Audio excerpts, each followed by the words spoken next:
But I'm Liz Hurley. The entire Huntsville community continues to process the loss of a local pilot and his two daughters, all killed in a plane crash in western Montana. Mark, Lainey, Ellie Anderson being remembered as a loving family who played pivotal roles in their various communities.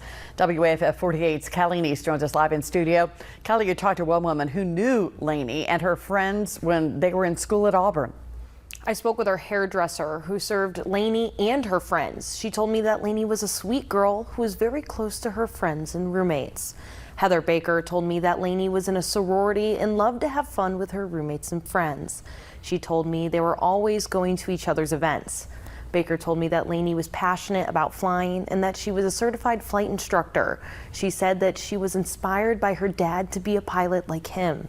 Baker said that every time Lainey would book an appointment, they would have to book around her hectic flight schedule. Baker said this is completely devastating. Her dad was a pilot and that she always wanted to be a pilot as well. And that, she was in the aviation program at Auburn, and we talked about that. And mostly just that was her passion. She wanted to fly. Tomorrow, a vigil will be held in remembrance of Lainey, her sister Ellie, and her dad Mark. It will be held at Milton Frank Stadium at 6:30. Liz? Thank you, Callie. Dozens of people remember Mark Anderson as a talented pilot and an even better person. A former co-worker of Mark's released this statement following the tragic news of his passing.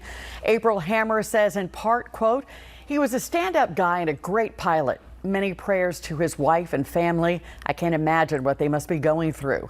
I'm truly saddened and heartbroken for her.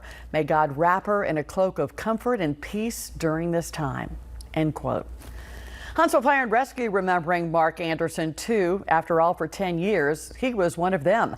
His former colleagues say he was superhuman and lived for adventure.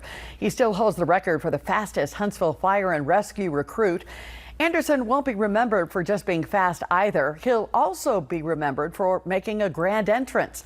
Remember, he was in the Alabama National Guard, a helicopter pilot, a Green Beret with the 20th Special Forces, and a paratrooper. So he not only was certified to fly an aircraft, but he could also jump out of it. This is what happened on his first day on the job with the Huntsville Fire Department. He was supposed to report in that morning at 8 o'clock. He called me on the landline at the old Station 6, which is at the old airport.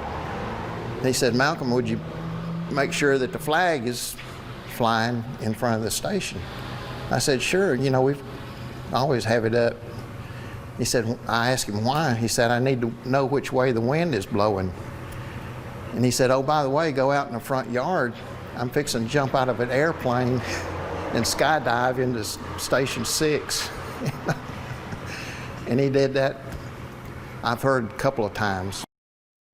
The community is expected to converge on Milton Frank Stadium tomorrow for a prayer vigil for the Anderson family. It's taking place tomorrow beginning at 6:30, once again at Milton Frank. Organizers say the entire community is welcome to come out as they gather in prayer for Mark, Misty, Lainey, and Ellie Anderson.